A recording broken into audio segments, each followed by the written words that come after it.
All right, and on that note, let's start a conversation here with Honorable Opiyo Wandayi, who's the Cabinet Secretary for Energy and Petroleum. He's with us here in studio. You can send in all the questions you may have at Trevor Mbija at Citizen TV Kenya. Use the hashtag Monday Report. Also text in 22422. Tell us your name and where you're texting from, and your question. We'll pose them to Waziri. Waziri, thank you so much for making time. So there's a lot of criticism on the last mile project that it's not taking power to the most needy. In fact, there are still some people who apply for power and get a 2 million shillings bill based on the distance of the transformer. Is the last mile about status or about connecting everyone to the grid? Trevor, first and foremost, good evening. Good evening. It's nice to be back here. It's been a while since I last featured in your studio. But let me first and foremost start by saying that our mission as a Ministry of Energy and Petroleum is to ensure that we make it possible for Kenyans of all walks of life to access energy at affordable cost, reliably, sustainably, okay, and in a clean environment. And therefore, to say that there is some sort of discrimination in terms of extending power or electricity to people can be totally misleading. As a matter of fact, and I've been all over the country, in many counties, in many constituencies, and in many wards, our rural electrification program undertaken by both REREC and KPLC serves every Kenyan without regard to their class or stature in society. And this can be confirmed by simply checking the statistics that are out there. Let me say this, Trevor, and this is something that Kenyans need to know, that the government under President William Ruto has made tremendous efforts and has achieved very serious gains in terms of expanding the reach of electricity to people, households, to businesses across the country. If you look at the figure that was obtaining in August 2022, when we last held our elections, Kenya Power and Lighting Company had by then connected about 8.9 million customers across the country. As at yesterday, the 2nd of February 2025, that number had shot by a whopping 1 million to hit 9.9 million customers. And our projection is that by the time we get to the next elections, that is in August 2027, we would have added an additional 1 million or so customers. That would take the customer base, the Kenya Power and Lighting customer base, to approximately 11 million. That is a tremendous achievement that many people may not realize. Yeah. And that kind of achievement couldn't have been possible if there was some form of discrimination. But how come there are some people who say they've applied for power and they still get exorbitant bills? 1 million, they're being told that it depends on the distance that you're out from the transformer, the number of people who want power in that village. That's a question that we've gotten from quite a number of people who sent in their questions here, saying that I have been given a bill of 1.5 million, I've been given a bill of 2 million because they're calculating the distance from the transformer. You know, the term exorbitant is relative, Trevor. Do you think 2 million is a reasonable amount to pay for power connection? It depends on case by case. Each particular case is looked at on its own merit. And the distance from the existing transformer is a major factor in determining the eventual cost of connection. But you must also understand, Trevor, it must not be lost on Kenyans that the rural electrification program that we are currently undertaking through REREC is such that customers or Kenyans who are eventually connected do not have to pay even a single cent. We have gone all over the country launching these programs, these projects, commissioning them, and we have continually reiterated to the people that this project is underwritten by the government of the Republic of Kenya, headed by President William Ruto, and that they aren't required under this program to pay even a single cent, that the only thing they would be expected to pay under these rural electrification schemes or projects is electricity bills once they have been fully connected. But so is there a backlog there? Because there's not everyone they can get into the system. People are saying they've applied and it's taking long for them to even get a response. You know, Trevor, as they say, Rome was never built in one day. So is there a backlog? It is a journey, and it's our duty to ensure that we serve Kenyans in the order of the application. And therefore, it goes without saying that Kenyans will queue. But our purpose, our determination, our commitment as a ministry and as a government is to ensure that we shorten the waiting time as much as possible. Right now, what should be the average waiting time?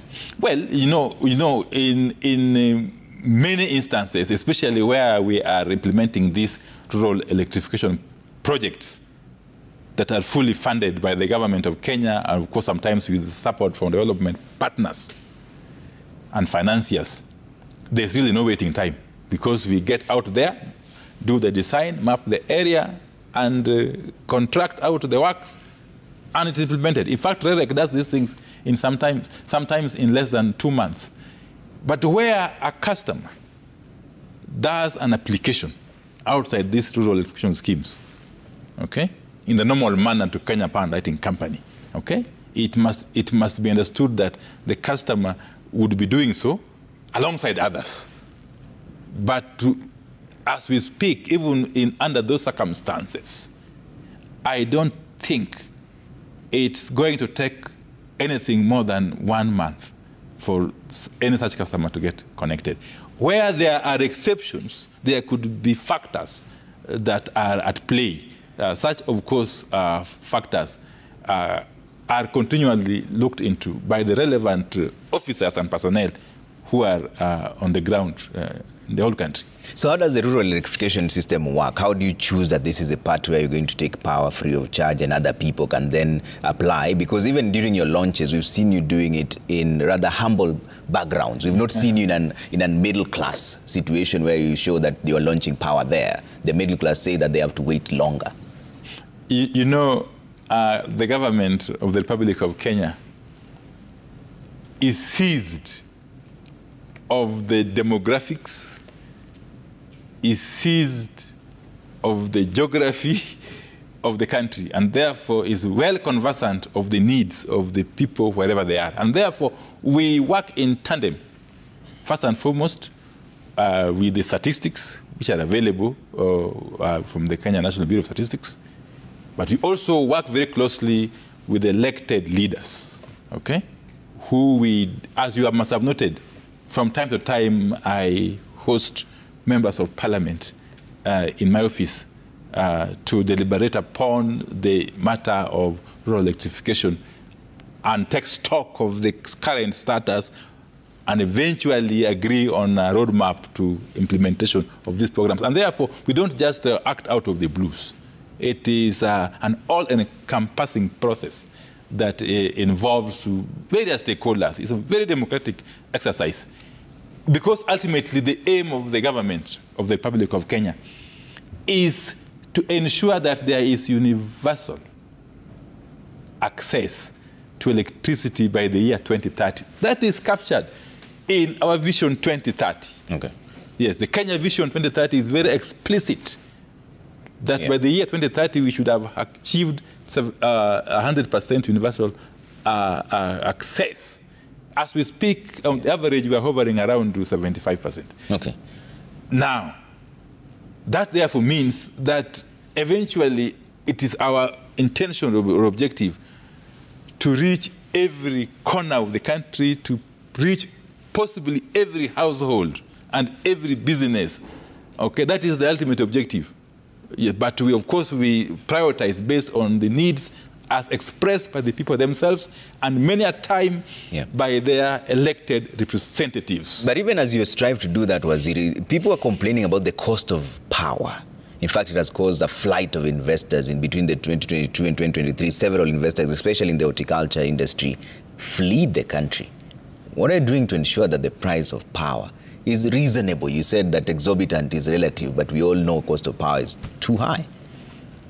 Yes. There's no single bullet solution to that. You must look at the cost of power in the context of the whole architecture of power generation, power transmission, and eventually power distribution to the ultimate consumers.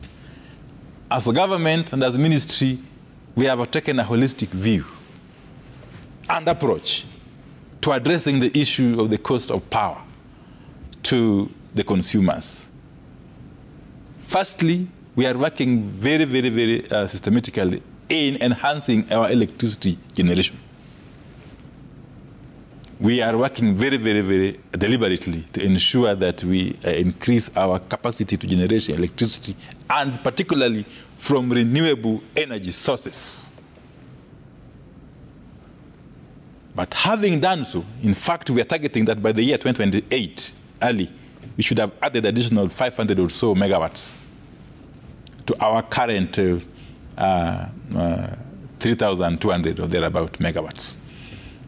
But having done so, we are also in tandem with the increased generation, looking at modernizing the electricity transmission infrastructure, and eventually the energy or electricity distribution infrastructure. Because you must understand, Trevor, that part of the factor that contribute to the eventual electricity cost is what we call system and commercial losses. System losses, of course, would emanate from the infrastructure, the losses that occur when electricity is sometimes to be transported long distances in low voltage transmission lines. You lose a lot of power.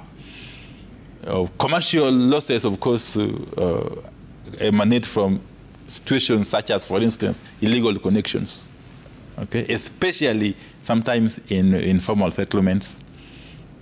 All these put together contribute to what we call system and commercial losses. We are working systematically to reduce those losses. And you say this, the target is 2028? To which target? To reduce now this. No, I have said that our target is to to bring an additional 500 or so megawatts to the national grid by the year 2028.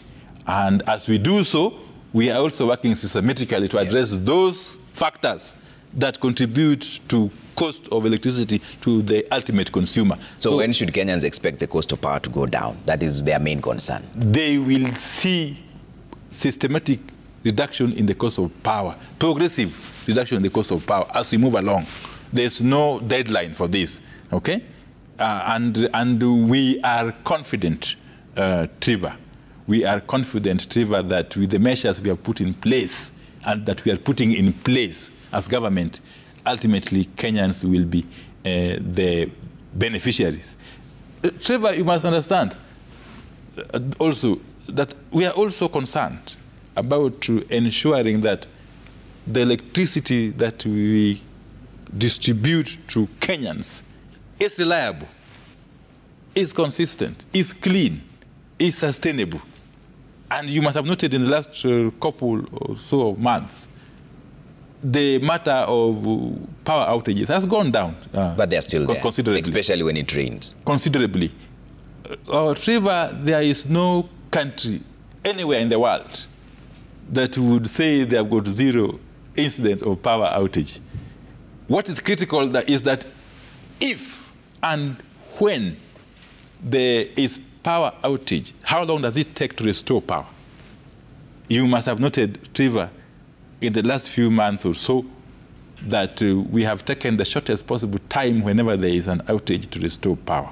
And that is really the way to go, so that businesses cannot be unnecessarily disrupted, so that Kenyans can continue to enjoy quality electricity in their home states and also in their business premises. Yeah, but Waziri, domestic consumers still complain. They're saying there's still erratic billing. One time you're paying more than your rent, the other time it's half of that. Where is the problem?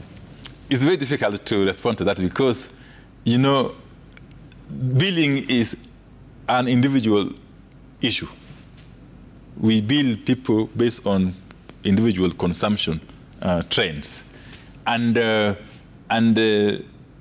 what we could be referring as erratic could actually be as a result of erratic consumption of electricity. So it's very difficult to really say that household X is having erratic billing because of reason X, and household Y is having not so erratic billing because of reason Y. It's very difficult, but it's an issue that must be looked at on a case-by-case basis. Critics say it is based on corruption. That's the reason why there are many leakages there. Have you examined this? You know, corruption is a very, very powerful terminology. It's a very strong word that needs to be backed by evidence. So, as a lawyer, yes, I would not want to make such a conclusion unless I am seized of evidence. Yes. Okay, I have to take a quick break. When we come back, we'll still continue with this conversation in a short while. Waziri is still with us here. Send in your questions at Trevor Mbija at Citizen TV Kenya. Use the hashtag Monday Report. See you in just a bit.